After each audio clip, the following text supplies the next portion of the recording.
Señor, gracias te damos, Padre, por tu misericordia, por tu amor.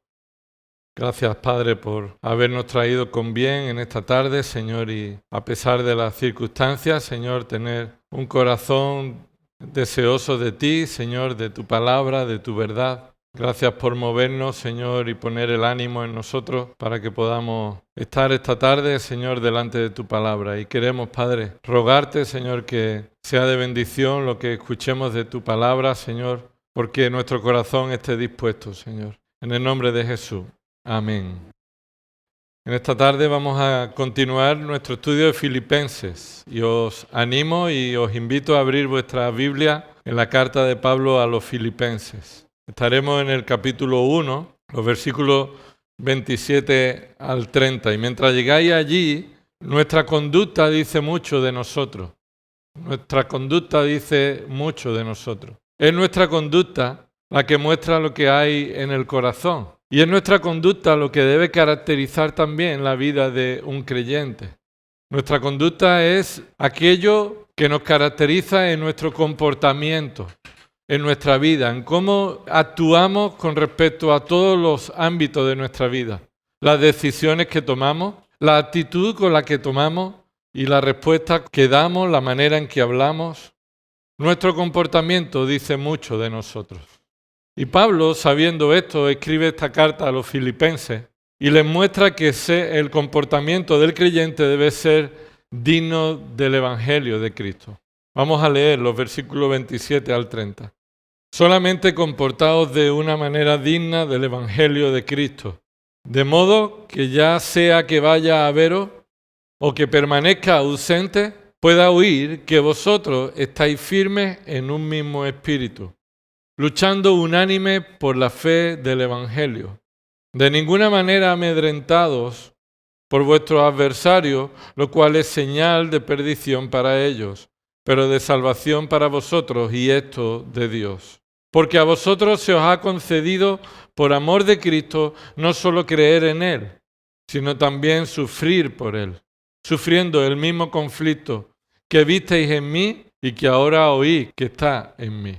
La idea principal de este pasaje lo podemos resumir con un comportamiento digno del Evangelio de Cristo. Todos los creyentes somos llamados a vivir conforme al Evangelio.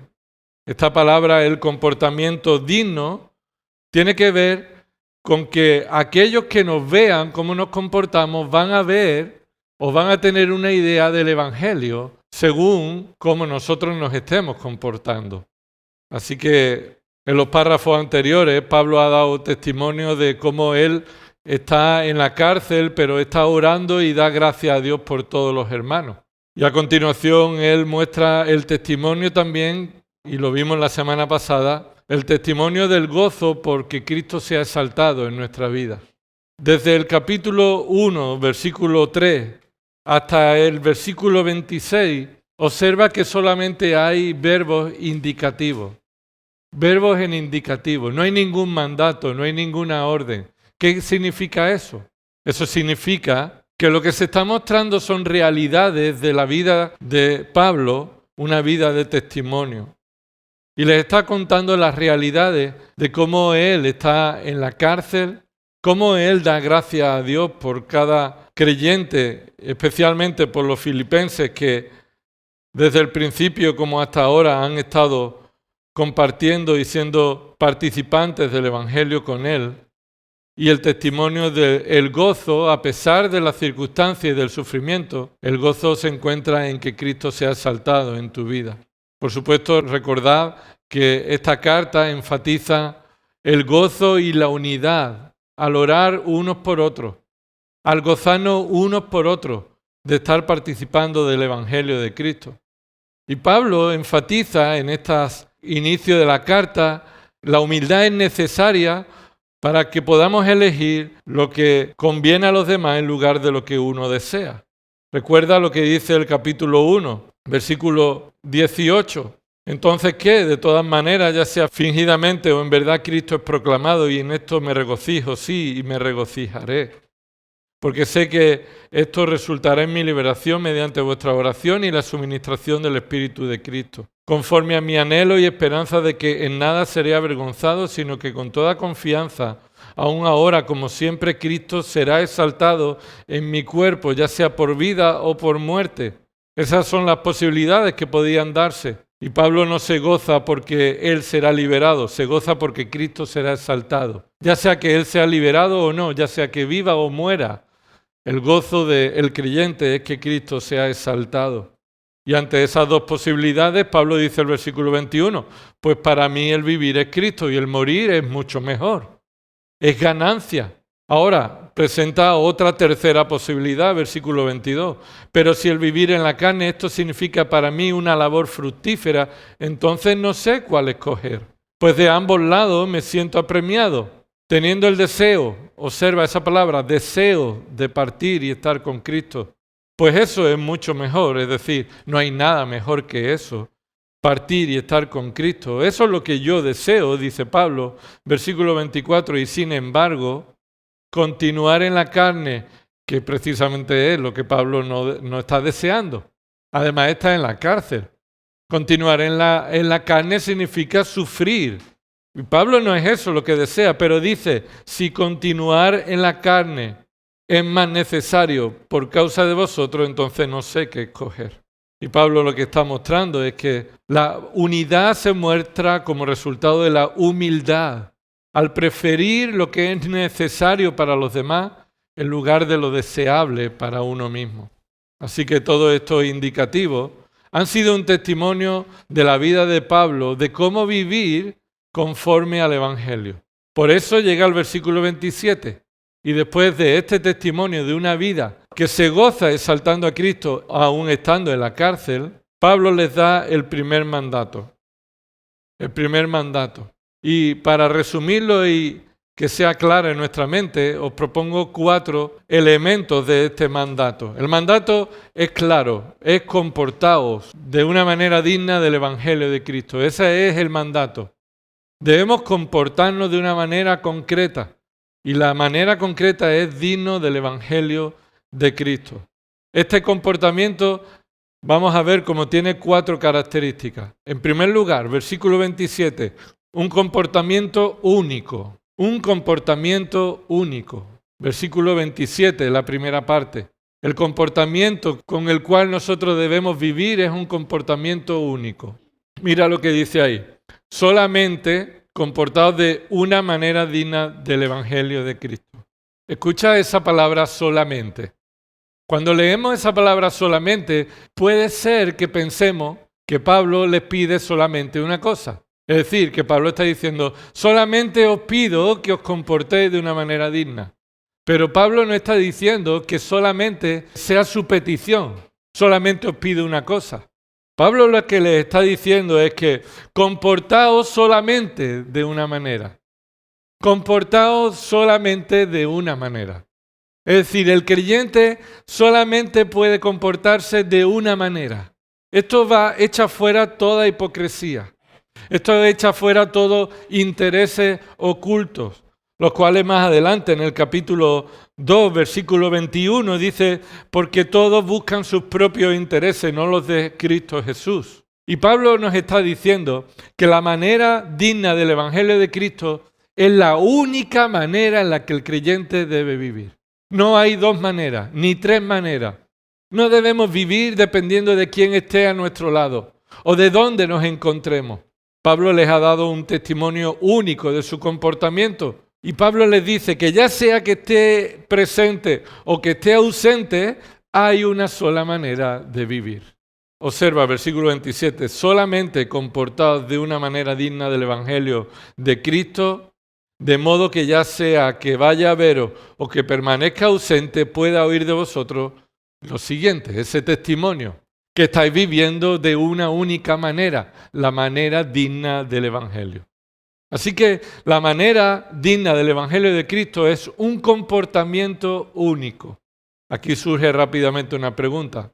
¿Es este nuestro comportamiento? ¿Es nuestro comportamiento el único comportamiento que se pueda ver en nuestra vida? ¿O hay un comportamiento entre los creyentes un comportamiento en el culto, un comportamiento frente a algunas personas y tenemos otro comportamiento diferente con otras personas en el trabajo o con amigos o con familiares. ¿De cuántas maneras nos comportamos? La palabra de Dios, por medio de Pablo, nos está diciendo y les está diciendo a los filipenses que la unidad es vivir todos de una única manera. Vivir todos de una única manera. La única manera de vivir del creyente es digna del Evangelio de Cristo. ¿Qué significa digna? Significa que con tu conducta reflejas el carácter de Cristo. Digna del Evangelio, del carácter de Cristo, de la obra de Cristo. Es decir, que con tu propia vida estás mostrando el testimonio de cómo es el Evangelio. Y Pablo le dice a Tito que corrija a los hermanos que están en la iglesia de Creta, porque por su conducta están haciendo que algunos estén blasfemando del Evangelio. ¿Por qué? Porque no viven de una manera digna del Evangelio. Están mostrando que como son creyentes, su manera de vivir está trayendo blasfemia al Evangelio. La manera digna significa que tú estás reflejando con tu vida el carácter de Cristo, la persona de Cristo. Con tu vida se muestra el Evangelio. Y quiero, aunque no está aquí directamente en este versículo, pero mostrar algunos elementos que nos indican cómo es vivir de una manera digna del Evangelio. ¿Cómo es vivir de una manera digna del Evangelio? Mira, por ejemplo, reconoce tu culpa. ¿Qué dice el Evangelio?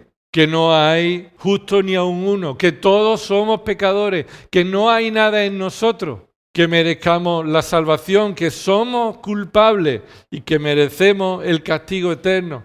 Así que reconoce tu culpa, que tu conducta digna del Evangelio sea ser confrontado con tu culpa y reconocerla. Otra manera digna del Evangelio es considerar tu indignidad, como acabamos de decir. Considera que eres indigno.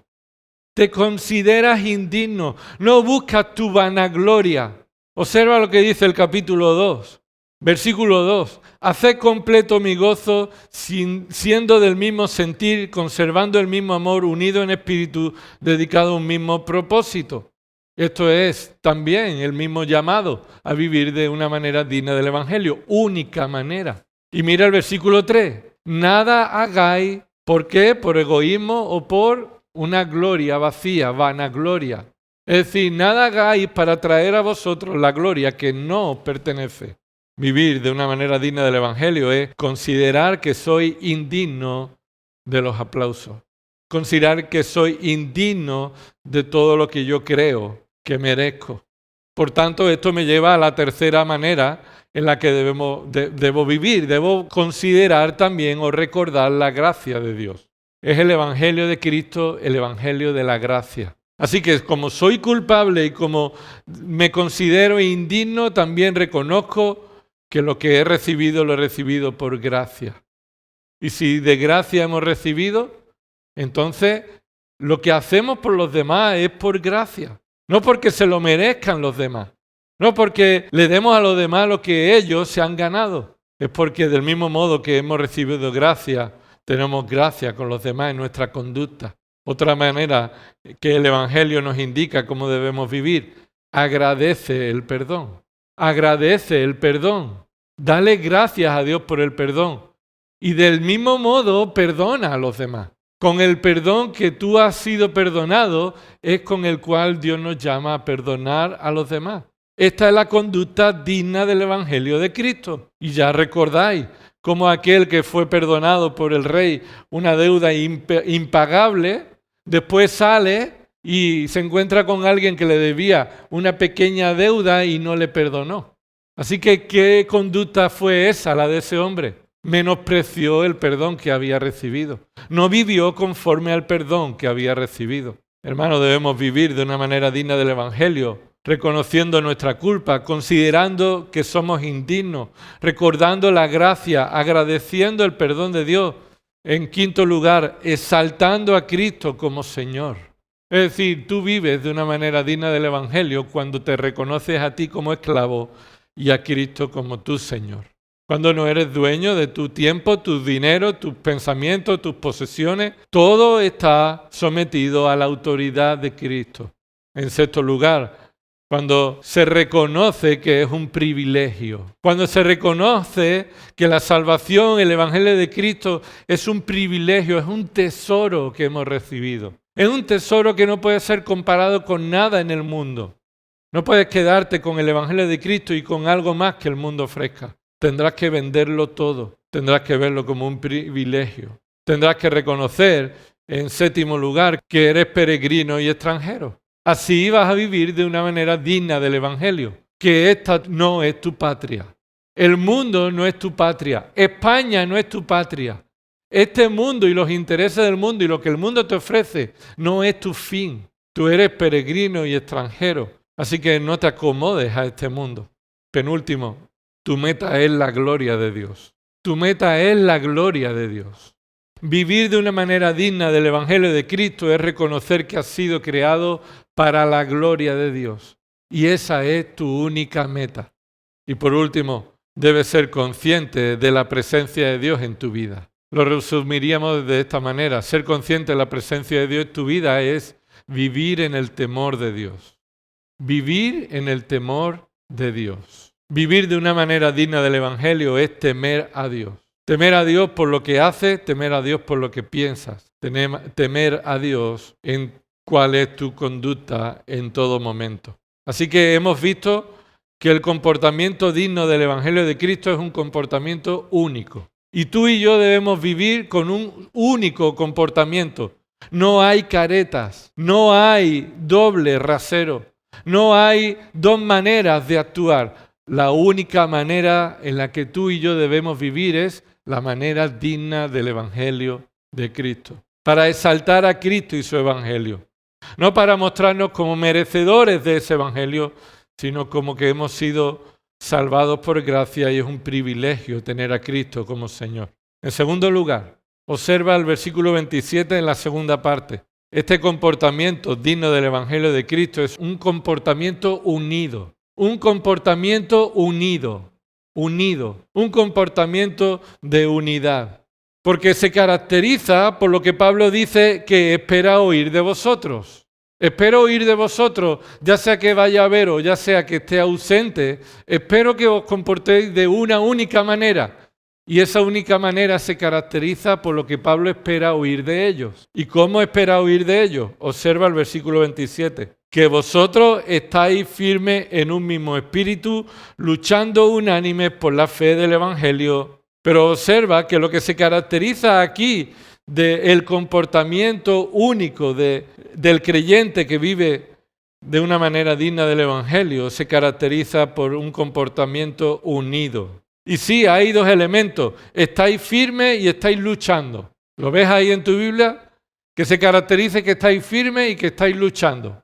Muy bien, pero no es suficiente. Que estáis firmes y que estáis luchando, ese es el llamado de todo creyente. Mantenerse resistido en pie, estar firme es mantenerse en pie, dependiente del Señor, que los ataques del enemigo no están haciéndote perder tu esperanza, haciendo perder tu ánimo, tu gozo. Estás en pie, estáis firmes y luchando, y son elementos de la batalla, son características de una lucha, de una guerra espiritual. Pero observa que el énfasis aquí no está solamente en estar firme y luchando, sino lo que se repite. ¿Y qué se está repitiendo en esta última parte del versículo? El énfasis es un mismo espíritu, unánimes. Es la manera en la que se está haciendo. Estáis firmes, estáis luchando, pero ¿cómo? Eso es lo que dice Pablo. Quiero escuchar de vosotros que estáis firmes y luchando en un mismo espíritu y unánime por la fe del Evangelio. El comportamiento único nos lleva al comportamiento unido. Mira, si tú y yo vivimos conforme al Evangelio, no habrá nada que nos separe. Si tú y yo vivimos conforme al Evangelio, no habrá nada que nos separe. Y lo que Pablo está diciendo, vivid de esa manera, de tal forma que yo cuando escuche de vosotros, escuche que estáis unidos, que estáis firmes en un mismo espíritu. ¿Qué significa un mismo espíritu? Significa un mismo ánimo, un mismo corazón, unas mismas razones, unas mismas motivaciones. Unánime por la fe del Evangelio, unánimes con un alma.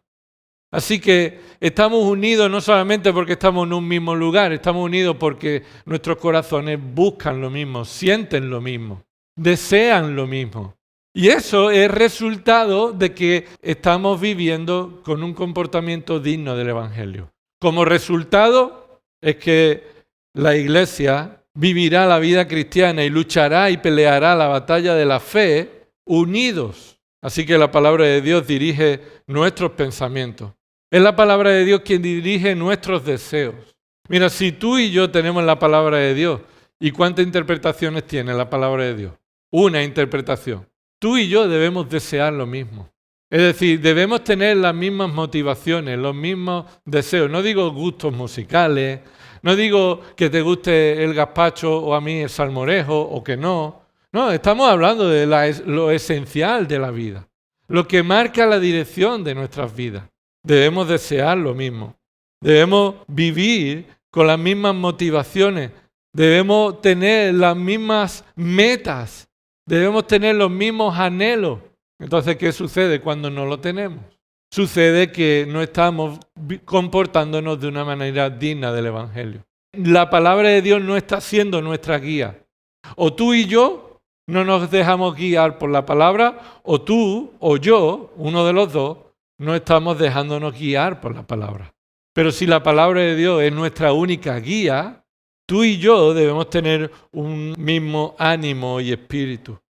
Todo esto se produce por medio de la palabra de Dios en un mismo espíritu que está obrando para hacernos entender su verdad y para transformarnos en nuestra mente, en la renovación de nuestra mente a un mismo propósito. Podemos tener distintos trabajos, pero todos vamos al trabajo con la misma motivación. Podemos vivir en distintos lugares, pero todos vivimos de una misma manera allá donde vivamos. Podemos tener esposa o esposo, podemos tener hijos o no, pero todos estamos buscando la piedad del mismo modo. Así que el comportamiento único, digno del Evangelio, nos lleva al comportamiento unido. Y el ámbito de la unidad se muestra especialmente en luchar por la fe, combatir la guerra espiritual. El conflicto de los creyentes no debe estar entre los creyentes. El conflicto de los creyentes no debe ser con otros creyentes. Los creyentes debemos estar unidos en una misma fe, por la palabra de Dios, por el Evangelio, por un mismo Espíritu Santo, el cual está obrando en nuestros corazones por la misma palabra, y no hemos recibido diferentes palabras. Tenemos la misma palabra. Y esto, el ámbito de la unidad, debe ser para tratar, para luchar, para estar firmes, no entre nosotros, sino frente al enemigo. Sin duda, Juan, en su Evangelio y también en sus cartas, muestra cómo es imposible que entre nosotros no haya luchas. Es imposible que entre vosotros no haya divisiones. Pero esas divisiones mostrarán que no todos los que están con vosotros son de vosotros. Y Jesús dijo, ay de aquel que dé razones para que como iglesia no estemos unidos en el comportamiento digno del Evangelio. En tercer lugar, hemos dicho un comportamiento único, es decir, sin hipocresía, sin distinciones, sin intereses ocultos. Hemos dicho un comportamiento unido. Esto es resultado de que vamos a estar luchando y firmes por la fe, con un mismo corazón, por la misma palabra, por el mismo espíritu. En tercer lugar, versículo 28, un comportamiento confiado. Un comportamiento confiado. Observa lo que dice el versículo 28. De ninguna manera amedrentado por vuestros adversarios, lo cual es señal de perdición para ellos, pero de salvación para vosotros, y esto de Dios. Este comportamiento digno del Evangelio se va a mostrar también en cómo vamos a enfrentarnos a los adversarios.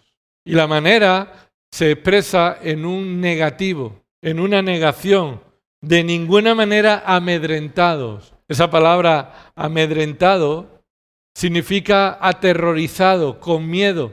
Y Pablo está diciendo, sin miedo, sin terrores, de ningún modo, no tenéis razón ninguna para estar temerosos. Ahora, el contraste aquí de no tener miedo no es la valentía. Escucha esto. Para no tener miedo, la solución contraria no es la valentía. El comportamiento no es valiente. Lo contrario de no estar amedrentado no es ser valiente. Lo contrario de no estar amedrentado es estar confiado. Estar confiado. Observa lo que dice ahí más adelante. Confiado en la realidad espiritual que esa lucha revela. Esa es la razón que Pablo está dando. Nada amedrentado porque, ¿por qué? Mira lo que dice. Porque esto es señal de perdición para ellos, pero de salvación para vosotros. Esa es la razón. No estéis de ningún modo amedrentados por vuestros adversarios, lo cual, y aquí te está dando la razón por la que no debe estar amedrentado es que ellos están condenados. Esto es señal para ellos de condenación, pero para vosotros de salvación. Lo cual en muchas ocasiones nosotros como creyentes creemos que es al revés, que cuando sufrimos es señal de perdición para nosotros. Y es lo que Pablo estaba recibiendo. Y Pablo decía, no tengo en nada de qué avergonzarme al estar en la cárcel, porque esto no es señal de perdición para mí. Y Pablo está diciéndole a los creyentes, de ningún modo, de ninguna manera, os atemoricéis por vuestros adversarios. ¿Por qué? Porque esta es una señal de perdición ¿para quién? Para el adversario que parece que gana. ¿Dónde estaba Pablo? No estaba fuera de la cárcel. Estaba bajo una visión humana perdiendo la batalla. Y nosotros cuando sufrimos, en ocasiones dentro del sufrimiento sufrimos más porque no tenemos confianza adecuada de qué es lo que estamos viviendo. No vemos las cosas a la luz de la palabra de Dios, sino a la luz de nuestra opinión, nuestros intereses, nuestras expectativas. Y hermanos, que tengamos adversarios, los cuales se refieren en este contexto a los adversarios que están afuera de la iglesia o fuera de la comunión, esto es señal de perdición para ellos, no para nosotros. Porque para nosotros es señal de salvación, dice, pero de salvación para vosotros. ¿Qué es señal de salvación? Hay que preguntar, ¿qué es señal de salvación?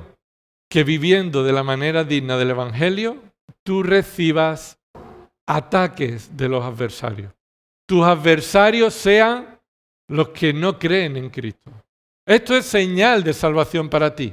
Que tu adversario es aquel que no busca exaltar a Cristo. Porque si tu comportamiento es digno del Evangelio de Cristo, entonces tu adversario no puede ser tu hermano. ¿Por qué? Versículo 27 acaba de decir, esto significará que estaréis luchando juntos frente a un adversario. Así que lo que es señal de salvación para vosotros es que vuestro adversario es el mundo y Satanás. Si esto hicieron conmigo, dice Jesús, ¿qué no harán con vosotros? Vuestro adversario, nuestro adversario como creyentes, no son el resto de creyentes, son los que están bajo el dominio de Satanás y Satanás mismo y este mundo. Para nosotros esto es señal de salvación y por eso no estamos atemorizados. ¿Porque tenemos valentía? No, porque estamos confiados. Porque estamos confiados. Confiados como Pablo, que ya sea que muera o que quede vivo, Cristo es a quien estoy exaltando y será exaltado en mi vida. En eso confío, en que cuando esté muerto estaré con Cristo, lo cual es mucho mejor.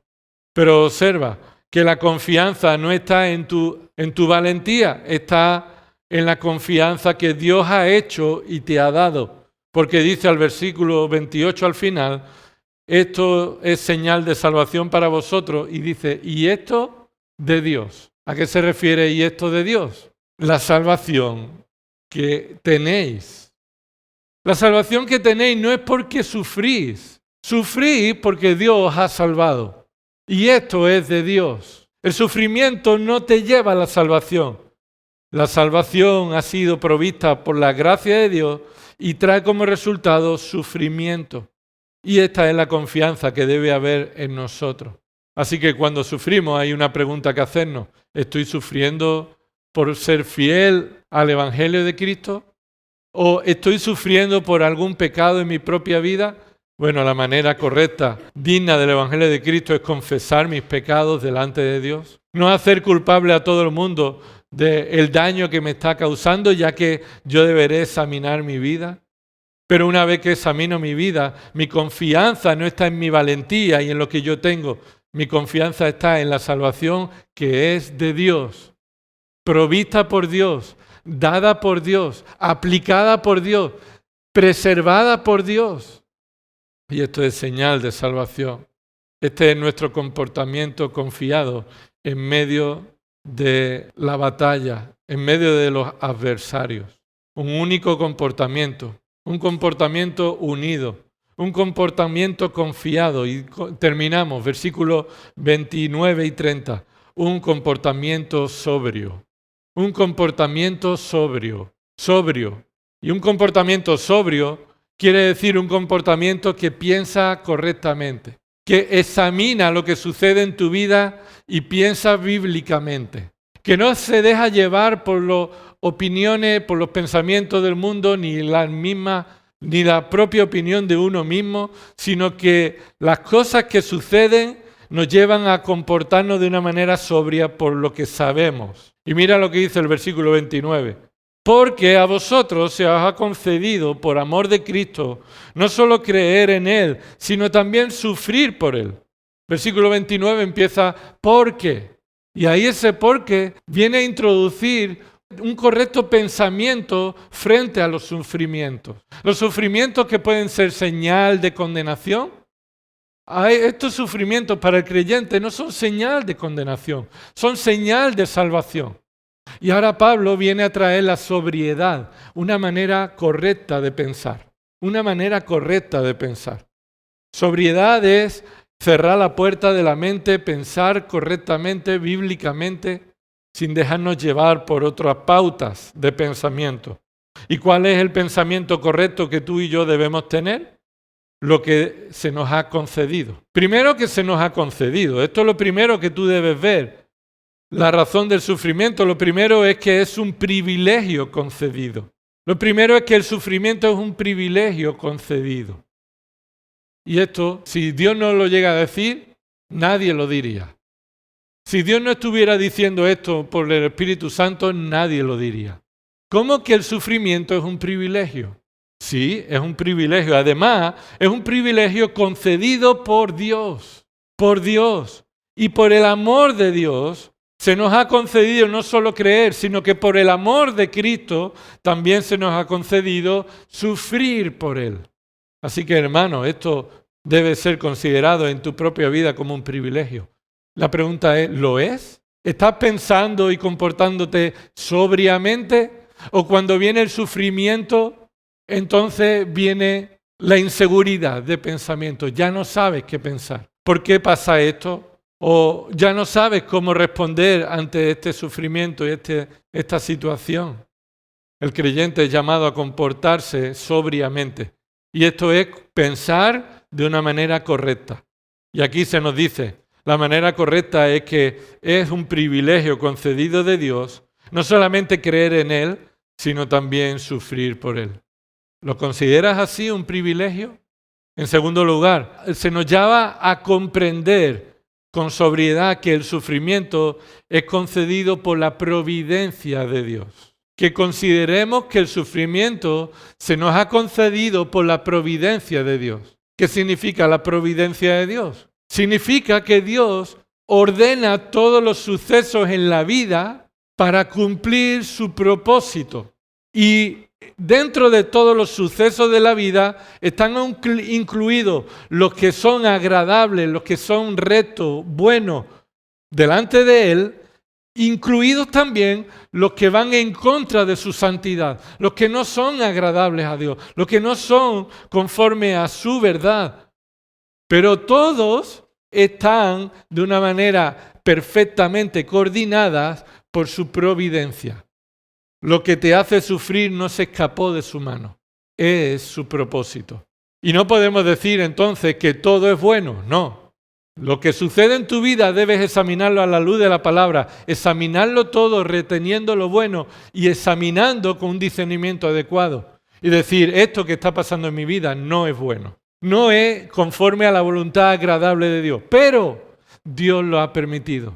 Y si Dios lo ha permitido, debo comportarme de una manera sobria y orar al Señor, buscar en su palabra cuál es la razón por la que Dios ha permitido esto. ¿Comprende que el sufrimiento es un privilegio concedido? ¿Comprende que el sufrimiento es concedido por la providencia de Dios? Y la providencia de Dios, ¿sabe cuál es el fin final? Un plan para su gloria. En medio de tu sufrimiento, Dios quiere ser glorificado. No quiere ser, Dios será glorificado. Hay un solo plan, el cual Dios ha diseñado antes de los siglos, y todo sucede conforme a ese plan, porque ese plan tiene la finalidad de glorificar a Dios. Así que fue un privilegio entender esto, y es un privilegio entenderlo. Y en tercer lugar, comprende que el sufrimiento es común a todos los creyentes. Comprende que el sufrimiento es común a todos los creyentes. Lo que acabamos de leer, versículos 29 y 30, nos muestra que el sufrimiento ha sido concedido como un privilegio. Es Dios quien en su providencia lo ha permitido. Versículo 30 nos dice que es común a todos los creyentes. Mira lo que dice versículo 30. Sufriendo el mismo conflicto. ¿Observas? Sufriendo el mismo conflicto que visteis en mí y que ahora oísteis que está en mí. Lo que Pablo está diciendo es que el conflicto de Pablo no es el conflicto diferente al que tú y yo vamos a sufrir. No hay conflictos que eleven a la persona a un estatus. No es un conflicto que muestre alguna dignidad de esa persona. No podemos utilizar los conflictos como una oportunidad para destacar que algunos creyentes sufren más que otros. Algunos creyentes sufren más que otros, probablemente porque viven más conforme al Evangelio de Cristo. Escucha, cuanto más vives conforme al Evangelio de Cristo, más sufrimiento tendrás en el mundo. Más sufrimiento tendrás en el mundo. Ahora, la cuestión es que esos sufrimientos son comunes a los hermanos. ¿Cuántas veces has escuchado que alguien ha exaltado su sufrimiento por encima del de los demás? Es que lo que yo estoy pasando, nadie lo ha pasado. Es que lo que yo estoy pasando, tú no lo has pasado. Es que tú no sabes lo que yo estoy pasando. Como si tu propio sufrimiento fuera exclusivo tuyo y nadie más te comprendiera. Hermanos, los sufrimientos de los creyentes que viven de una manera única, conforme al Evangelio, de una manera digna del Evangelio de Cristo, es un sufrimiento común a todos los creyentes. Eso conlleva que con humildad oraremos y consideraremos el sufrimiento de los demás como un sufrimiento superior al nuestro. No estaremos exaltando nuestro sufrimiento frente al sufrimiento de los demás. Algunos puntos de aplicación. Aplicación. Pide al Señor que te ayude a abandonar los comportamientos diferentes dependiendo de con quién estés, dependiendo de dónde estés. Pídele al Señor que te ayude a abandonar distintos comportamientos dependiendo de con quién estés. Pídele al Señor que tu comportamiento sea único, que quite de ti la hipocresía, que quite de nosotros las apariencias, el centrarnos en nuestra propia vida. En lugar de ello, pídele al Señor que tu vida esté centrada en el Evangelio de Cristo. Aplicación para nuestra vida. Medita y cree en el conocimiento de la palabra de Dios, lo cual provee para un comportamiento unido. El comportamiento unido proviene de la palabra de Dios. Así que ora al Señor y medita y cree que la palabra de Dios es la única verdad. Entonces tú y yo estaremos unidos en un mismo espíritu. En Cristo Jesús estamos unidos. Y si estamos en Cristo, es que consideramos la palabra de Cristo como nuestro pensamiento único. Eso de pensamiento único no es políticamente correcto, pero esta es la verdad. Los creyentes debemos tener el pensamiento único en lo que respecta a la palabra de Dios y cómo debemos vivir conforme a lo que Dios ha revelado en su palabra. En tercer lugar, aplica a tu vida esto. Examina si te comportas como un adversario o como un soldado. Examina tu vida a ver si te estás comportando como un adversario o como un soldado de Cristo. Examina en tu propia vida y pide al Señor que te ayude a examinar si tu comportamiento es el comportamiento de un adversario del Evangelio o el comportamiento de un soldado del Evangelio. En cuarto lugar, para aplicar en nuestra vida, confiesa a Dios tu culpabilidad. Confiesa a Dios tu necesidad de su poder en tu vida. Porque no podemos vivir de una manera digna del Evangelio apartados de la dependencia del poder de Dios. Separado de mí, dijo Cristo, nada podéis hacer conforme a la voluntad de Dios, por supuesto, porque podemos hacer muchas cosas separados de Cristo, pero nada de ello es conforme a lo que agrada a Dios. Alaba al Señor. Aquí hay un motivo de alabanza al Señor, porque te ha dado el privilegio no solamente de creer en Cristo, sino de sufrir para su gloria. Señor, te alabo porque me has dado este privilegio. El sufrimiento que estoy pasando ahora es un privilegio que tú has provisto en mi vida. Primero, para examinar mi corazón y ver lo que hay en mi corazón pecaminoso. En segundo lugar, para que Cristo sea exaltado y sea glorificado a medida que estoy viviendo conforme a tu evangelio. Y por último, ora por el sufrimiento de tus hermanos. Por amor de Cristo, tus hermanos también están sufriendo. Así que no consideres tu sufrimiento como el mayor, sino considera tu sufrimiento como el menor que el de tus hermanos. Por eso Filipenses, ahí justo un poquito más adelante, dice en el capítulo 2, versículos 3 y 4, nada hagáis por egoísmo, por vanagloria, sino que con actitud humilde cada uno de vosotros considere al otro como más importante de a sí mismo, no buscando cada uno sus propios intereses, sino más bien los intereses de los demás. Así que los sufrimientos de Cristo en la vida de los creyentes no son menores que los tuyos. Ora al Señor por el sufrimiento de los hermanos. Vamos a orar. Señor, te damos gracias porque es tu palabra la que es digna de ser exaltada entre nosotros y también en nuestra mente. Señor, te damos gracias porque tú has permitido que suframos por amor de Cristo, por el Evangelio de Cristo. Y esto es un privilegio, Señor. Queremos comportarnos de una única manera, de la manera digna del Evangelio de Cristo, que muestra el Evangelio de Cristo en nuestra vida, que vivimos conforme al Evangelio de nuestra pecaminosidad, el Evangelio de que no merecemos nada ni somos dignos, el Evangelio de la gracia, el Evangelio del perdón, el Evangelio de Cristo como Señor, el Evangelio de buscar que Cristo sea exaltado en la mano uno a los otros, este comportamiento que sea el que caracteriza a tu iglesia aquí, Señor, y que tú obres en nosotros para que haya un mismo comportamiento que te traiga gloria a ti. Que oremos, Señor, conforme a lo que hemos aprendido en esta tarde. Señor, pedimos perdón por nuestros pecados, confesamos nuestros pecados, Señor, y queremos rogarte que estemos unidos, firmes, en una misma fe, en un mismo propósito, un mismo ánimo, estando firmes y luchando por el Evangelio de Cristo, por la verdad de Cristo, por Cristo mismo. A ti sea la gloria, Señor, en el nombre de Jesús. Amén.